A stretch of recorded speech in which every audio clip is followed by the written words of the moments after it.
Visakha steel ప్లాంట్కు కేంద్ర ప్రభుత్వం మంగళం పాడబోతోందన్నారు మాజీ మంత్రి టీడీపీ సీనియర్ నేత వడ్డే శోభనాద్రీశ్వరరావు.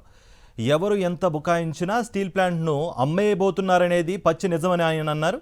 స్టీల్ ప్లాంట్ అమ్మేయాలని గతంలో తీసుకున్న నిర్ణయానికే కట్టుబడి ఉన్నామని పార్లమెంట్ సాక్షిగా కేంద్రం స్పష్టం చేసిందని చెప్పారు.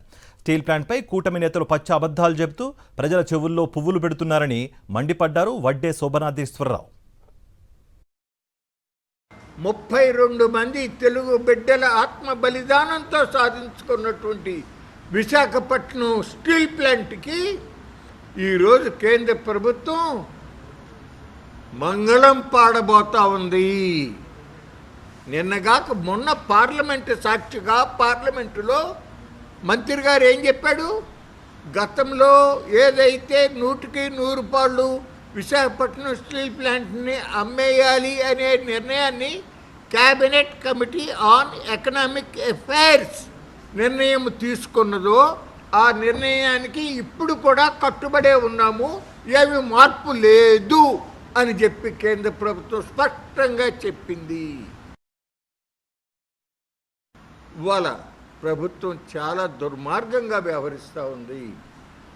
స్టీల్ మంత్రి కర్ణాటక ఆయన వచ్చి అబ్బే ఎట్టి పరిస్థితుల్లోనూ మేము ప్రైవేటైజ్ చేయము, ఇంకా బాగా ఎక్కువ ఉత్పత్తి చేసేదానికి కావాల్సిన చర్యలని తీసుకుంటామని చెప్పి ఆయన చెప్పాడు. ఆయన వరకు బెంగళూరులో హెచ్ఎంటీ యూనిట్ ఏదైతే కేంద్ర ప్రభుత్వ రంగ సంస్థ వెనకటి నుంచి ఉన్నటువంటి పెద్ద సంస్థ అది మూతబడే పరిస్థితుల్లో ఉంటే దానిని అమ్మేయాలి అనే నిర్ణయాన్ని నుంచి వెనక్కి తీసుకెళ్ళిపోయి మళ్ళీ నిలబెట్టుకున్నాడు బెంగళూరులో వాళ్ళకి సంబంధించిన దాన్ని. కానీ మన విశాఖపట్నం స్టీల్ ప్లాంట్ని మాత్రం అమ్మేయటమే అనేటటువంటి లైన్లో ఉన్నాడు. దీన్ని రాష్ట్ర ప్రభుత్వం కనుక ఆపకపోయేటట్టయితే ఇప్పటికీ కూడా ప్రజలకు అనుమానం ఉంది.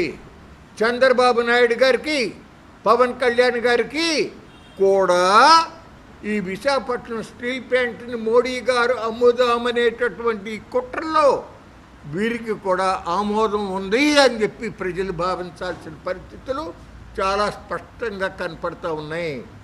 ఇదే కనుక జరిగితే ఈ తెలుగు ప్రజలు మీ ఇద్దరిని కూడా క్షమించరు.